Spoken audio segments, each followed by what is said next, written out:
ইউরোপের আকাশে ফের যুদ্ধের গন্ধ। রাশিয়ার হাইপারসনিক এবং পারমাণবিক ক্ষেপণাস্ত্রের ভয়ঙ্কর ভান্ডার আজ ন্যাটোর ৩২ দেশের বুক কাঁপিয়ে তুলছে। ইউক্রেন যুদ্ধে শিক্ষা নিয়ে আরও শক্তিশালী হয়েছে মস্কো। প্রেসিডেন্ট ভ্লাদিমির পুতিনের হাতে রয়েছে এমন সব অস্ত্র যা কয়েক হাজার কিলোমিটার দূরের লক্ষ্যবস্তু ধ্বংস করতে পারে। সাবমেরিন থেকে উৎক্ষেপণযোগ্য পারমাণবিক টর্পেডো, আকাশভেদী জিরকন এবং একসাথে ১৬টি ওয়ারহেড নিক্ষেপ করতে সক্ষম আরএস-28 সারমাক।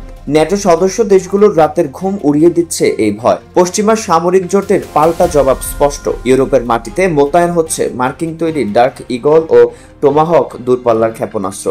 ইউরোপও তৈরি করছে নিজস্ব প্রকল্প European long range strike approach, যার লক্ষ্য ২০০০ কিলোমিটারের বেশি পাল্লার অস্ত্র। কিন্তু প্রশ্ন উঠছে, এটা কি প্রতিরোধ নাকি সরাসরি উস্কানি? বিশ্লেষকরা বলছেন এই অস্ত্র প্রতিযোগিতা নিরাপত্তা বাড়াবে না, বরং যুদ্ধের ঝুঁকি আরো উস্কে দেবে।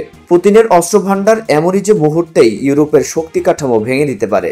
ন্যাটোর শীর্ষ জেনারেলরাও স্বীকার করছেন, ইউক্রেন যুদ্ধ দেখিয়ে দিয়েছে শুধু অস্ত্র মজুদ থাকলেই চলবে না, চাই আরো শক্তিশালী দূরপাল্লার আঘাত হানার ক্ষমতা। ইউরোপের নিজস্ব ক্ষেপণাস্ত্র ভান্ডার পুরনো, অধিকাংশই কয়েকশো কিলোমিটারের সীমা ছাড়িয়ে যেতে পারে না। তাই ন্যাটোর নিরাপত্তা এখন অনেকটাই নির্ভর করছে মার্কিন যুক্তরাষ্ট্রের উপর। ইউরোপের নিজস্ব ক্ষেপণাস্ত্র ভান্ডার পুরনো, অধিকাংশই কয়েকশো কিলোমিটারের সীমা ছাড়িয়ে যেতে পারে না। তাই ন্যাটোর নিরাপত্তা এখন অনেকটাই নির্ভর করছে মার্কিন যুক্তরাষ্ট্রের উপর। কিন্তু রাশিয়ার মিসাইল ডিপ্লোম্যাসি ক্রমশ বিস্তৃত হচ্ছে।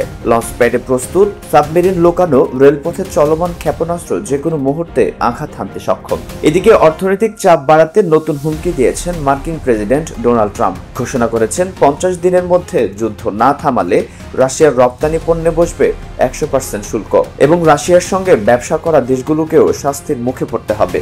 মস্কো এই সিদ্ধান্তকে অর্থনৈতিক আগ্রাসন বলে উড়িয়ে দিয়েছে এবং জানিয়েছে বিকল্প ব্যবস্থা তাদের হাতে প্রস্তুত। ট্রাম্পের এই হুঁশিয়ারিতে অস্থির হয়েছে বিশ্ববাজার। তেলের দাম হঠাৎ বেড়ে গেছে।